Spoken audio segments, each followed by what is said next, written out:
L'Assemblée générale de l'ONU vient de voter à 143 voix pour et 9 contre en faveur d'une résolution d'adhésion des Palestiniens à l'organisation, et ce, malgré le veto américain au Conseil de sécurité. Ce vote survient alors que la situation se dégrade rapidement à Rafah. L'armée israélienne est aux portes de Rafah et effectue des tirs à l'est du territoire. Plus de 100 000 personnes ont fui la ville selon l'ONU, mais il y a toujours plus d'1 million de civils qui s'entassent dans cette ville frontalière, le dernier endroit finalement où fuir les bombardements israéliens.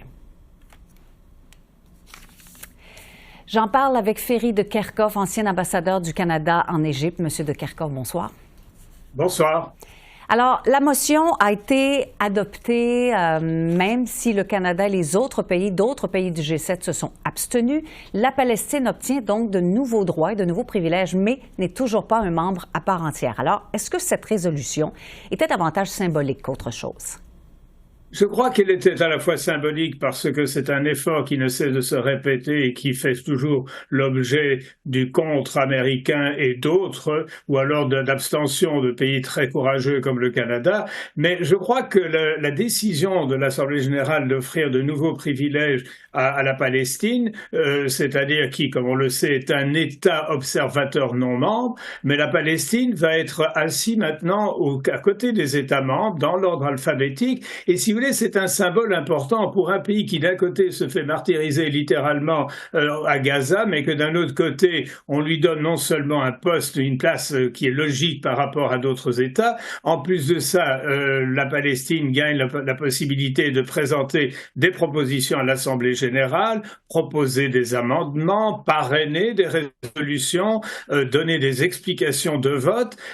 C'est quand même assez important. Vous savez, pour ceux qui ont vécu dans le contexte des Nations Unies, et j'y suis allé très souvent puisque j'étais responsable de toutes les organisations internationales du Canada, ce sont des symboliques, mais c'est également quelque chose qui, au fond, compense pour la négation permanente d'un membre réel des Nations Unies. Alors, je le disais au début, le Canada, et c'est pas le seul pays, s'est abstenu. Pourtant, et Radio-Canada a rendu public plus tôt cette information-là. Pourtant, le Canada s'apprêterait à changer sa politique étrangère au Moyen-Orient et serait prêt à reconnaître l'État palestinien sans l'approbation d'Israël. Ça vous surprend, ça? Que le Canada s'apprête, c'est très joli, mais ils ne le font pas. C'est-à-dire qu'il y a un débat à l'intérieur du ministère des Affaires étrangères et du cabinet du Premier ministre, à savoir à quel moment finalement se désolidariser des États-Unis. Parce que c'est toujours la même chose.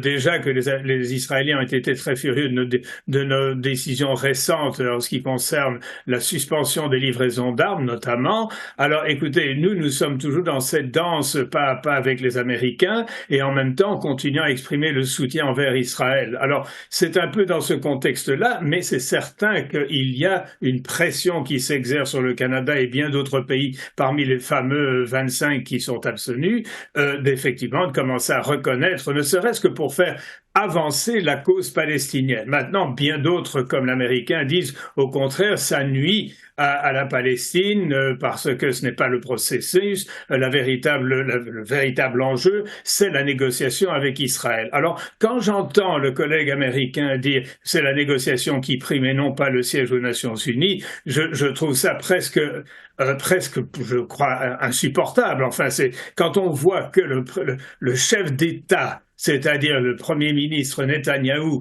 lui se vante de ne jamais accéder à deux États vivant côte à côte, de ne jamais donner la citoyenneté, l'État de droit à la Palestine, dire que ça va être l'objet de négociations, c'est comme si vous donniez, je ne sais pas moi, une souris à un chat en disant « arrangez-vous pour vous entendre ». Enfin, c'est effarant, et quand j'entends surtout le représentant israélien aux Nations Unies, c'est presque épouvantable. Enfin, il annonce l'arrivée d'un État terroriste. Alors, c'est un dialogue qui est très dur et c'est une soupape de sécurité peut-être pour les Américains, mais du côté américain, même à l'intérieur des États-Unis, la pression commence à devenir un peu plus forte et c'est pour ça que Biden a supprimé les bombes les plus meurtrières dans la livraison d'armes. Tout ça est quand même assez laid et vilain. Bon, alors, mais est-ce que tout ça contribue à faire un peu de pression justement sur le gouvernement de Netanyahou?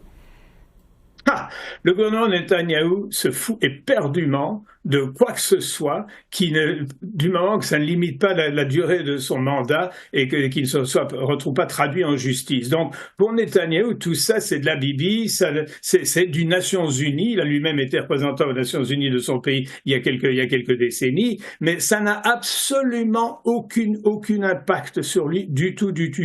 Et c'est pour ça que son représentant permanent se permet d'être d'une arrogance et d'une vulgarité absolument inacceptable. Bon, mais si les États-Unis en arrivaient à mettre leur menace à exécution, c'est-à-dire de retirer à Israël toute aide militaire, s'ils en arrivent là, est-ce que ça sera une pression suffisante?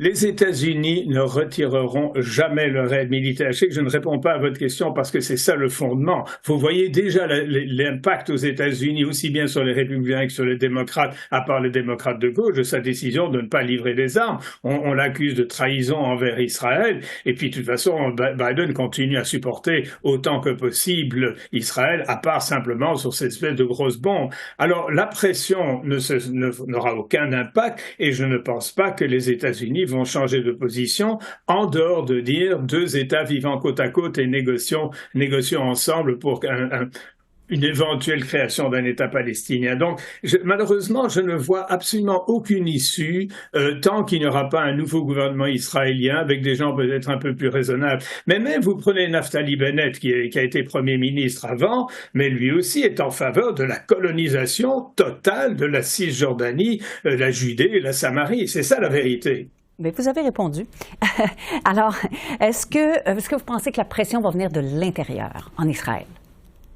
Alors ça, c'est beaucoup plus intéressant parce qu'il y a effectivement un très grand nombre d'Israéliens qui sont premièrement totalement écœurés de Netanyahou, qui sont écœurés de Smotrich et Ben Gvir, les deux fascistes du gouvernement d'extrême droite de là, et qui commencent à en avoir un peu ras-le-bol de la situation. Déjà que la guerre de Gaza, bon, ça c'est effectivement, il y avait le droit de réponse et le droit de contre-attaque, ça personne ne le nie, mais je crois qu'à un moment donné, quand on voit le massacre quotidien de pauvres gazouillis qui n'ont rien à voir avec ça par rapport au Hamas, la population d'Israël commence à se demander où est-ce que leur propre pays va, parce que la communauté internationale, en contexte actuel, est devenue profondément hostile à Israël, et ça, ce n'est pas bon pour le pays d'une façon générale, alors que ce pays, il y a quelques mois, ne rêvait que d'une chose, c'est l'expansion de ses relations avec les États arabes. Or, ça aussi, c'est un enjeu profond sur lequel Netanyahou va devoir réfléchir. Est-ce que les Saoudiens, dans le contexte actuel, voudra même reprendre les fameux accords d'Abraham qui devaient finalement donner la reconnaissance totale de tous les pays arabes d'Israël et le rétablissement des relations diplomatiques de tous ces pays-là. Pour l'instant, c'est renvoyé au calendrier grec, et parce que je ne pense pas qu'il y ait un seul dirigeant arabe qui, à court terme, voudrait renouer avec Israël tant que ce massacre se poursuit. Selon Reuters, et je cite encore une fois, je cite une agence de presse cette fois parce qu'évidemment, on n'a pas nécessairement toutes les informations qui nous proviennent du terrain et pas nécessairement les plus précises. Mais selon Reuters, les chars israéliens encerclent Rafah complètement. Donc, on peut croire qu'Israël va aller de l'avant dans l'attaque de la ville. Qu'est-ce qu'on peut espérer? Qu'est-ce qui risque de se passer à Gaza? Est-ce que ça risque à un moment donné d'être un peu la fin de Gaza?